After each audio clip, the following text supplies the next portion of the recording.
Hello everybody. Well, Games Workshop have released their Balance Datasheet for Warhammer 40k, and whilst it contains some interesting things, it is a bit of a letdown. Doesn't really address any of the issues, I don't think. They recognise the fact that Harlequins and Tau are vastly overpowered right now, but the changes they've made to them doesn't really address the problem. The problem, as I see it, if you think Space Marines are the de facto average, right, with a strength 4 bolt gun AP 0 on 1 damage. Says Tau have a strength 5 weapon, says 1 damage and AP 0, and it fires more than one shot as standard without needing any special rolls. So they're automatically going to be better. They're also cheaper. The opponent can field a lot more of them, so they get a lot more strength 5 weapons, and they've extended the range of some of these weapons recently as well. So they can literally kill you before you get anywhere near. If you put, say, a Dadmech, a Vanguard unit against it, with his 3 shots at strength 3 AP 0, he's going to be wounded on the floor, but he's only got an 18-inch range. Whereas these other guys, the Tau got a much greater range, much stronger. They can be wounded on a 3 at a greater range. The Admech's going to be wiped out before they even get within shooting range. And that's Admech. Space Marines are also wiped out before they actually get to do much back. Because I mean, it's basically if you've got twice as many guns pointing at you as you've got back, they're going to cause twice as much damage to you as you cause to them. So this is the issue I see with Tau at the moment.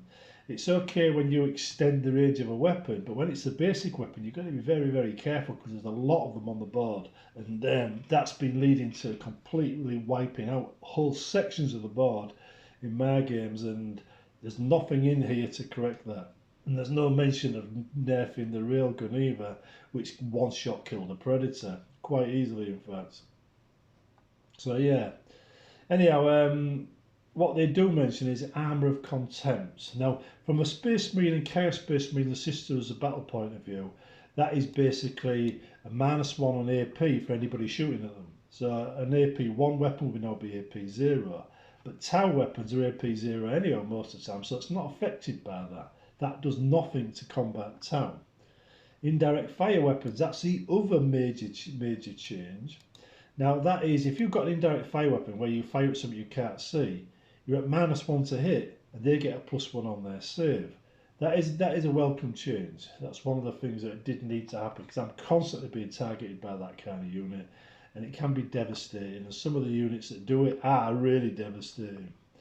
Now if we look down the list, there's a few changes to various sides. Admech changes aren't really worth mentioning. In fact, none of the rules here for the sides are really worth mentioning.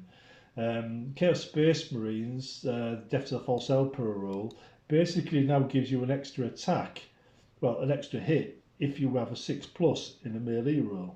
Melee's a hit roll. So 6+ in melee gives you 2 hits, not 1. So yeah, so what? Anyway,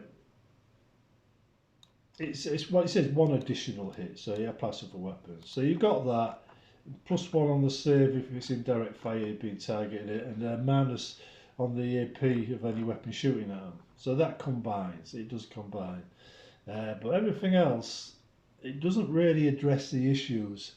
And whilst people are making a big thing and splashing all the pages, oh, and it's here, and getting really excited, there's nothing exciting here. There's nothing exciting in this whatsoever. There's a Bodyguard rule here.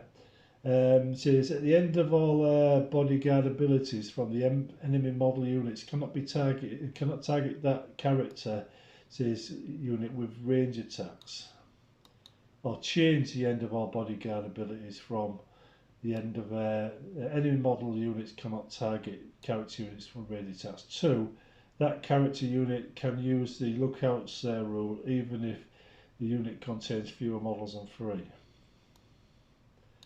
So basically you can target them depending on certain conditions.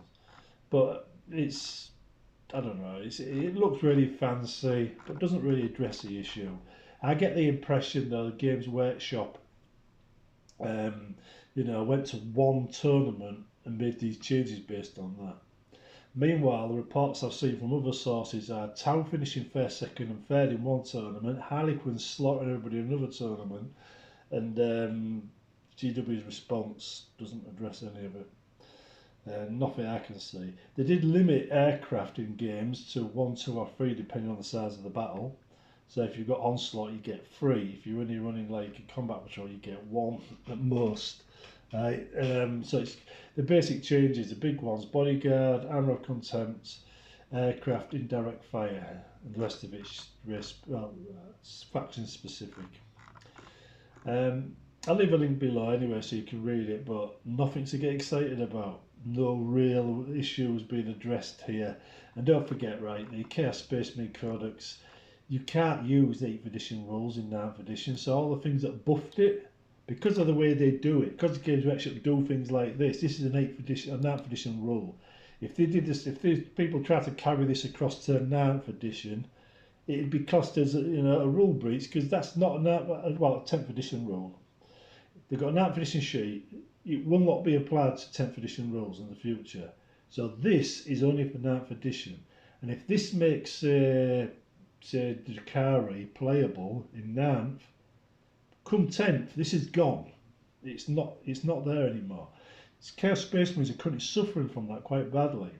Because whilst they had a lot of things to make them work in 8th edition, their original codex sucked big time, and the Mark II still sucked big time.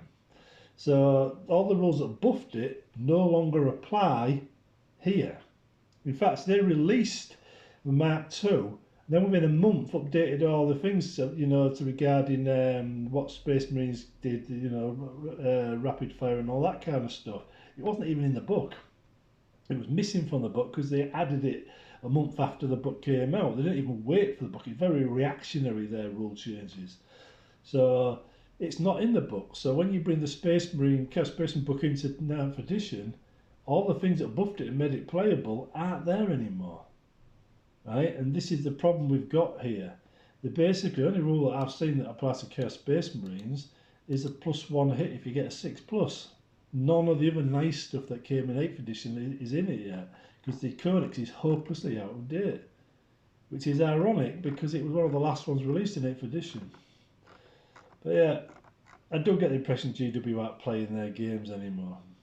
They're just making rules without playing them.